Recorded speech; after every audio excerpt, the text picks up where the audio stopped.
بتحسي نفسك كورية أكثر ولا عربية؟ لما بتفكري بعقلك بتفكري كوري ولا عربي؟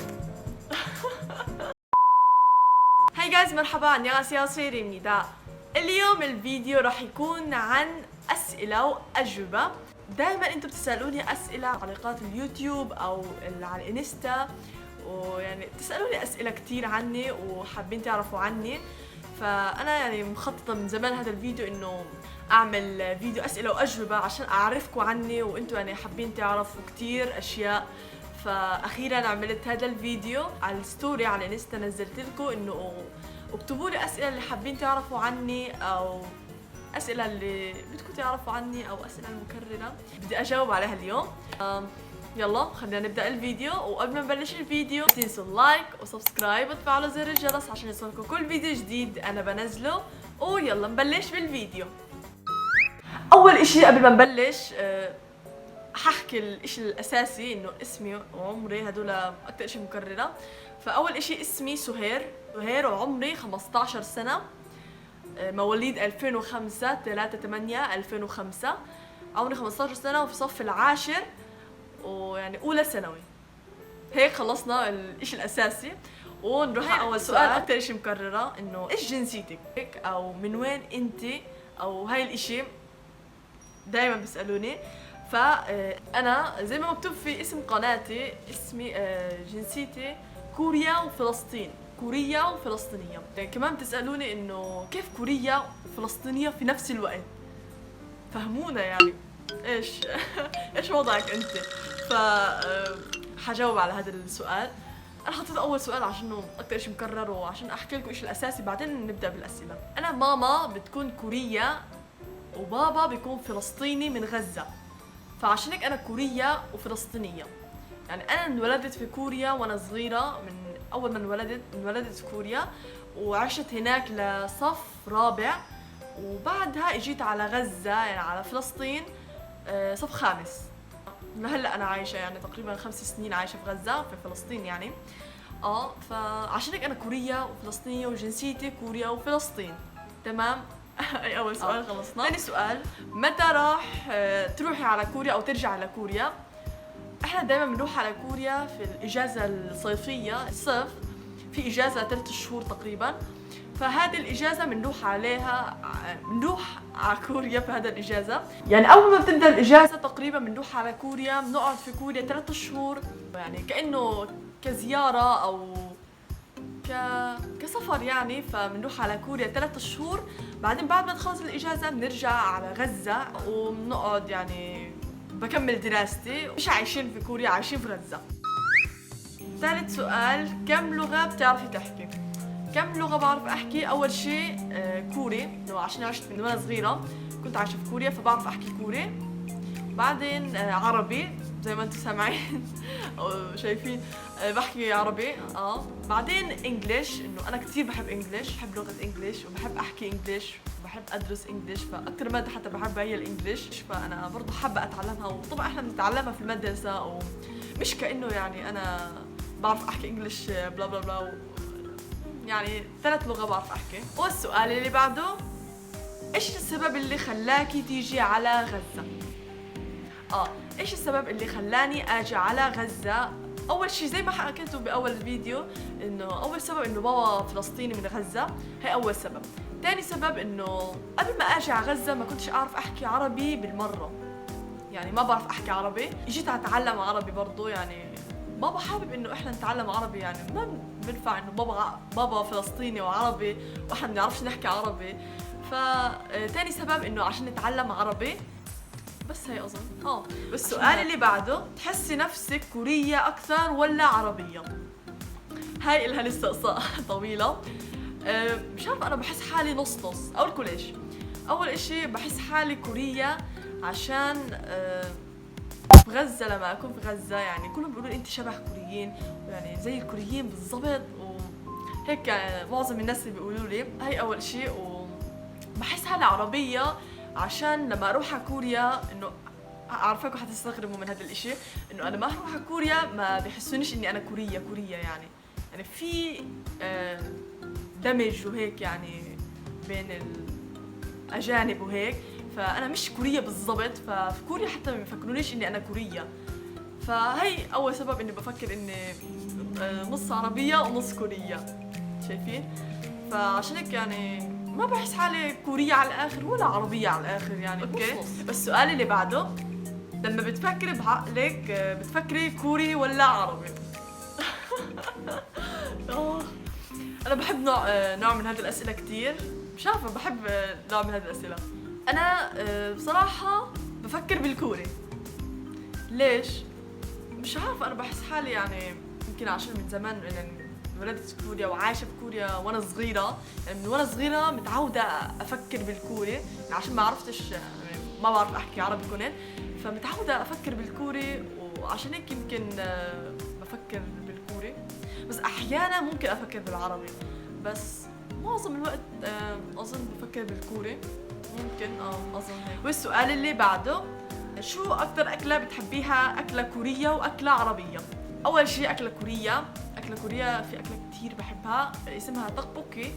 هذه رايس كيك هيك بسموها، انه عجين عجين الرز او اصابع رز او رايس كيك، اسمها طقبوكي بالكوري مع صوص وهيك. كثير بحب هذه الاكله طقبوكي. بس على فكره انا معظم اكل الكوري بحبها، انه فيش اكله يعني هيك اكرهها وهيك، لا عادي انا يعني بحب كل الاكله وهيك يعني.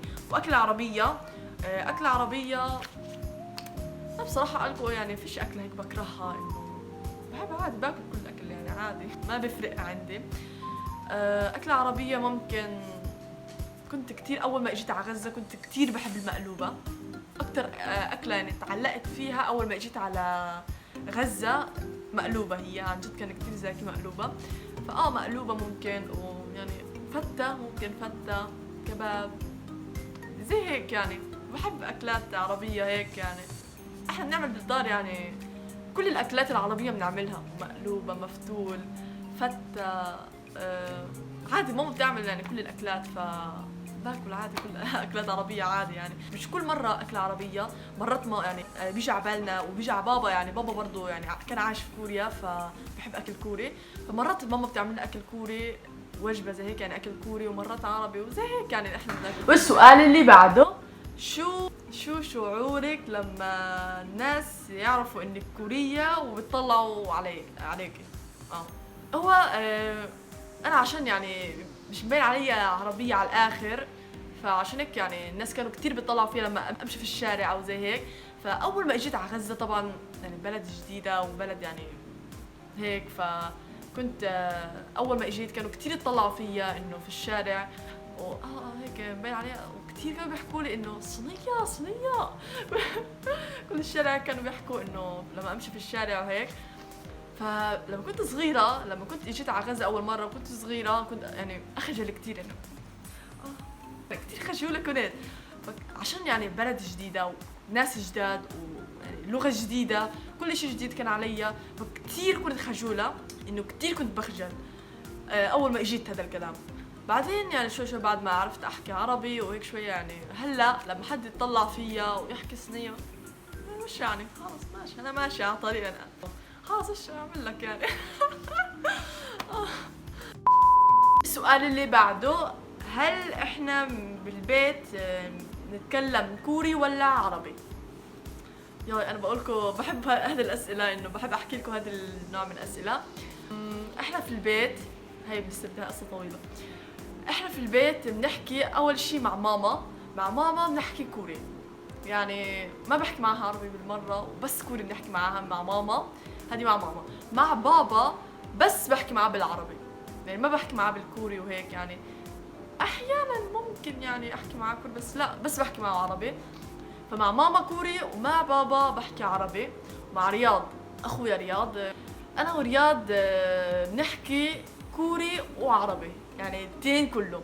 يعني فجأة بتلاقينا يعني نحكي كوري وفجأة قلبنا عربي، يعني كأنه ما في إشي عادي، يعني نحكي كوري وعربي كله يعني في مثلا كلمة نحكي كوري قاعدين، وفي كلمة نسيتها بحكيها بالعربي وزي هيك. يعني بحكي كوري وفجأة قلبنا على عربي، وكان كأنه ما في إشي عادي، يعني بنحكي كوري ودمج بين الكلام كله بحكيها.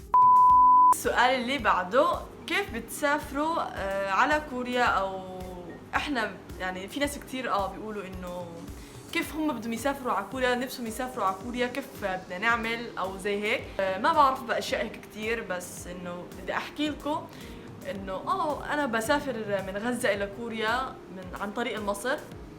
فهي الموضوع ممكن احكي يعني ان شاء الله لما اسافر على كوريا من غزة لكوريا، يعني بالاجازة الصيفية، انه جزء كامل كيف انا بسافر من غزة لكوريا. ويعني انا حابة كتير، متحمسة اصور لكم كتير اشياء في كوريا حتى، ويعني من غزة لكوريا، وكتير انا متحمسة على هذا الشيء. فان شاء الله اذا سافرنا هذه السنة او السنة الجاية بصور لكم. السؤال اللي بعده، وين حابة تعيشي، في كوريا ولا في غزة او في المستقبل؟ يعني انا حابة اعيش يعني في كوريا، بحب كوريا طبعا وبحب غزة كمان. بدي احكي لكم انه كل بلد إلها ميزتها، او كل بلد إلها شيء حلو فيها.